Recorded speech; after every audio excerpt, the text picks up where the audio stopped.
All right, hi everyone. My name is Vays. I'm not going to spend too much time talking about myself. How many of you here watched or have seen my YouTube videos? All right, excellent. So a lot of people familiar with my work. Please Google me. I have a 40-minute presentation and I got to get it done in about 15 minutes. So we're going to go through this really, really quickly.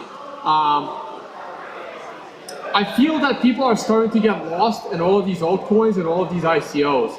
And I like taking the story all the way back to Bitcoin. What you see right here, you actually can't even see the bottom corner there, but you will.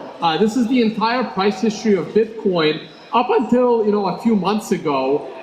And we've gone a little higher and now we've gone a little bit lower.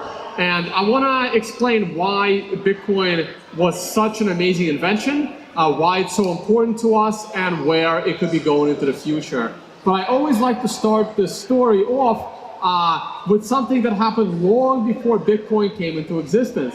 It's actually ironic, I didn't even realize it, that Paul Krugman was speaking at this conference just a few hours ago. And people forgot to mention that back in 1997, he famously said that the internet's importance will not be all that much more important than a fax machine. And by 2005, it will kind of all die off because people don't really have anything to say to each other over the internet.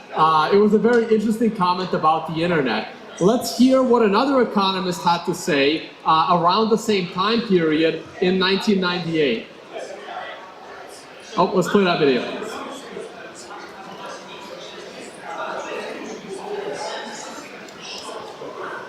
If it doesn't work, it's okay. I've memorized it. So that I think that the internet is going to be one of the major forces for reducing the role of government. The one thing that's missing, but that will soon be developed, is a reliable e-cash, a method whereby on the internet you can transfer funds from A to B without A knowing B or B knowing A. The way in which I can take a $20 bill and hand it over to you, and there's no record of where it came from.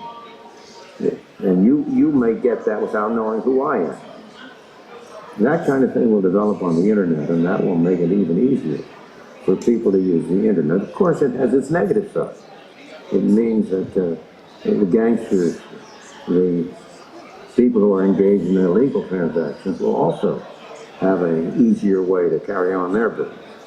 So that was Milton Friedman from 1998, where he talked about the internet can go a long way to reducing the role of government, but it can't do that until it has a reliable e-cash, where you can send funds on the internet from one person to another without any record of those funds, just like cash is doing. Perfect. And that's what he said back in 1998. Now, Bitcoin came into existence in 2009. In the early days, there wasn't much use for it, so it was pretty much worthless. Bitcoin started to get a little bit of a value in early 2011, and it started to pick up some steam in late 2011 because of something that happened out of Australia, and this was because of WikiLeaks. This is when I first heard about Bitcoin, and early Bitcoin core developer Amir Taki said, hey, WikiLeaks is being shut down because of Visa, PayPal, and MasterCard. And he said, hey, bring it on. Let's use Bitcoin to support WikiLeaks. Satoshi came out and said that it wasn't really ready yet, and it doesn't really want that kind of attention. WikiLeaks didn't initially start accepting Bitcoin until a little bit later, but there was another incident in 2011, that happened in late 2010, but in 2011, in the summer of 2011, there was a much bigger incident that helped drive the price of Bitcoin to the greatest bubble it's had up to today, when the price of Bitcoin went from $1 all the way to $30. And that incident came out of my home state of New York, when our Senator Chuck Schumer went on TV. I wish I can play you this video. Unfortunately, I don't think it's any longer available. It was a 30-second clip of Chuck Schumer complaining about Bitcoin and Silk Road, and showing you how to use Tor, and showing you how to get on Silk Road, and showing you how to purchase your drugs from the safety of your own home. This was probably the greatest advertisement Bitcoin could have ever hoped to have. And everyone after this started to find out about Bitcoin. But it helped drive our biggest bubble to $30, and then we had a 98% correction to $2. Again, I have to go through this fast because this presentation is normally set up for 35 to 40 minutes. In 2012, we had the only major event in 2012 came out of China. Bitcoin was mentioned on CCTV in China in the summer of 2012, watched by 500 million Chinese, which is more than the population of America. And that helped drive it to another bubble of 1350, followed by an immediate 50% correction. Lots of things happened in 2013. In hindsight, we now know that Mt. Gox was running a woolly bot that helped drive the price of Bitcoin up. Mt. Gox was illiquid since 2007 and was running a fractional reserve. The major events of 2013 were, of course, the Cyprus banking shutdown. This was the event that made me get off my couch and finally find the time to go and buy some Bitcoin, because I saw this as a big problem. A European country of Cyprus decided to confiscate 50% of everyone's money in their bank accounts if they had more than 100,000 euros. So if you had 200,000 euros in a Cyprus bank account, they confiscated 50% of that money. This was that one incident where I got nervous and like, hey, this can happen here. This can happen in any first world country if it just happened to Cyprus. And I remember how I was still working on Wall Street at the time, and I was working with PhDs and a bunch of other people that knew economics really well. And they were like laughing at me and like, no, that can't happen here. That can't happen in a country like the US. That can't happen, in a country like like in a region like the UK. And I felt that it could. But after that, there was another big pump of the price of Bitcoin in late 2013, and a lot of it had to do with the Senate hearings that took place that year. The senators seemed very positive and open-minded about Bitcoin and should they let it go, similar to how the internet evolved. And that, of course, gave us our very big price of 1,200 back then. Now, the US exchanges were going down. The Japanese exchange Mt. Gox is collapsing at the very top of the price, and the Chinese exchanges have all the volume. That's the brief history of the price of Bitcoin going up. The interesting stuff, of course, happens when the price starts going down. That was a big bull market, and then we finally had our very first prolonged bear market. Now, Bitcoin wasn't new to dropping 75% in value, but the prolonged bear market made a big difference. Of course, we all know the basic formula of economics. You have, what is the price of something? It's supply and demand, simple. But in Bitcoin, it's not that simple because we know the supply of Bitcoin. Mining is predictable. The issuance rate of new Bitcoins is predictable. That's one part of the supply. Now, the bigger part of the supply is merchants selling. A lot of people don't realize that when merchants start accepting crypto and you're paying for things in Bitcoin, and that Bitcoin immediately gets sold on the open market because the merchant doesn't care about Bitcoin. All that merchant wants is money in the bank to pay their bills. That is supply of Bitcoin, and that has to be counteracted by the demand for Bitcoin. And the demand for Bitcoin is people going out and buying Bitcoin. If you're just going out and buying Bitcoin to use that Bitcoin, you're contributing to demand and supply equally. You're not making it. You're not making any difference. And I talked about this a lot at the time. Now, the way bubbles traditionally fall is in a very similar style. This is me comparing Bitcoin to silver, the bubble of 2014 to silver. And recently on my videos, I'm also comparing the current bubble and bear market of Bitcoin also to silver because it matches up in the psychology of an asset deflating absolutely perfectly. And I argued back in 2014 that if PayPal was to integrate Bitcoin, it would immediately sell that Bitcoin on the open market, and that would probably drive the price to significantly lower levels, way below $100 a coin, because then everybody with Bitcoin will simply be able to spend it, and that only benefits early adopters. The true value of Bitcoin and what gave it all of that price appreciation had a lot more to do with hodling Bitcoin than it did with spending that Bitcoin. I also wrote a big article about the use cases for Bitcoin, and if you zoom in on this article, you can see that a lot of these things, they might be illicit in some parts of the world, but they're not illicit in all parts of the world. And these were the use cases for Bitcoin in the early days. It's becoming a little bit more of a store of value now, but I started with the first use case I heard of when it came to Bitcoin, and that was donations to causes that some governments frowned upon. Then we move on to purchases of goods, and towards the end, we go to hiding assets from governments that you don't want them to know about. But the biggest use case for Bitcoin is transferring value cross-border, and that's what I want to focus on the rest of my presentation, is transferring value cross-border. I already mentioned Cyprus. In the summer of 2015, there was a much bigger incident that took place, and that took place in Greece. Even if you look back at my videos from early 2015, I talk about how I don't expect the European common currency of the euro to last. I think it's very, very flawed. And as things in Europe deteriorate, they will really realize the value of Bitcoin and its cross-border transfer properties, because Bitcoin is our most decentralized cryptocurrency. It has the most store of value. It is unconfiscatable if you are properly holding it with your own private keys. And these properties are just not matched anywhere else. And if it's not Greece, it's going to be Italy. I'm actually surprised that Italy has lasted this long without a serious banking crisis, and I think one is finally looming. And when I said that in Italy, they were also surprised when I did this presentation there.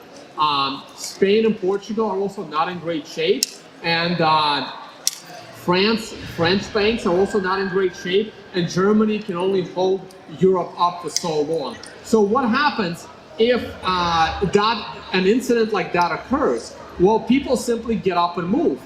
Humans are not new to leaving their regions of distress and moving to other regions. And when they do that, they have to take whatever they own with them. And Bitcoin allows them to do that because gold now has a problem, which I'll talk about in a minute. So what are some of the other reasons people migrate to other regions? Well, one of them is, of course, taxes. I think most people here are from the US, and you are aware how a lot of crypto people and people in general are starting to move to Puerto Rico, because Puerto Rico has no taxes. Now, how did I learn this? Well, it was early in 2015 when I was going to a conference, and I've been using Airbnb since Airbnb started. Can you guys all hear me? All right. I've been using Airbnb since Airbnb started. I know what their prices are, and all of a sudden I'm going to North Carolina, and the value of my Airbnb is up by 25 or 30%. I'm like, well, what the hell is going on? And all of a sudden, all these taxes showed up on Airbnb, something I've already been using for years. And while I was doing that, I saw that I had to sign a brand new terms of service agreement because they added all these taxes. And I saw that that little scroll bar was a little too small than usual. So I did Control A, Control C, Control V, pasted into Microsoft Word. Yes, I'm a Windows user. I can't get on a Mac. And look what happened. It took me like a minute for Microsoft Word to calculate this Airbnb terms of service, something I've been using from day one, had 33,000 words. And let's compare it to some other famous document. Like the 10 Commandments is only 180 words. U.S. Declaration of Independence, 1,300 words. The Constitution with all of its amendments, under 9,000 words. We kind of still follow that. Though the U.S. regulation on the sales of cabbage is 27,000 words, still less than terms of service of Airbnb. Now, Satoshi Nakamoto's white paper, only 3,400 words. And we have Bitcoin just from that. Another reason people move is that laws start to get out of control. Anybody knows what American piece of legislation this is? Obamacare. That's the Obamacare bill. Okay, this is what they say. No one knows what's in Obamacare. That's because it's 33,000 pages. And no one, I believe, has still read it. So how do some how do some clever companies get around it? Well, so Volturo kind of sells you gold for Bitcoin. I love their disclaimer. I have to put it in my presentation. I confirm that I am not a resident of Iran, Syria, North Korea, or the state of New York. This is in light of the New York bit license, because no matter what the US bit license did, they could not prevent Bitcoin. Now, there's been some really good studies lately about the elimination of cash. I'm going to go through this very, very quickly. I only have 6 minutes left. Harvard Business Review did an amazing study, and they came up with the 3 reasons why cash gets eliminated, why the governments want to eliminate cash. I've actually been talking about this before I found the study. So one is, without cash, the government can apply any monetary policy that they like. Negative interest rates, sure. You have too much money in the bank, we're going to charge you money until you go and spend that money to help stimulate the economy. So the governments want to eliminate cash to eliminate, in order, you can't opt out of the system. Another reason is that you can't have a bank run if there's no cash. There's no more ATM machines. They're no longer needed. Or the pictures from the Great Depression of people lining up at banks were the same as the pictures from Greece from 2015. People lining up at banks trying to withdraw their 20 euros a day allowance. All of that goes to the history books. Can't have a run on a bank if there's no cash to withdraw from the bank. But the bigger reason, as they explained in the study, is that all governments think that we're tax evaders, and the only reason why they haven't given us a utopia to solve all of our problems is because we haven't given them enough time, and we certainly haven't given them enough money, and we're cheating them out of the money that we owe them. Of course, in India, it's a little, the study found it a little more interesting, is that in India, 30 to 44% of tax revenue is missing because of their cash economy. I'm going to skip this one. And that's perhaps why India tried to eliminate cash first. And India is right here in this chart, which means it's red. So that means they can certainly benefit from the elimination of cash. But because they're so low, they're least technologically prepared to eliminate cash. Germany, Belgium, and France are much better. So what else are governments doing? Well, in France, if you want to buy anything for 1,000 euros in cash, you now need to identify yourself and provide a check. Here's one in the US. Louisiana passed a little law in Louisiana that any secondhand goods cannot be sold for cash. If you want to sell that bicycle at a garage sale, you better not accept that $20 bill. You better accept a credit card or a check. That's out of Louisiana. Here's Germany. They're putting an end to their,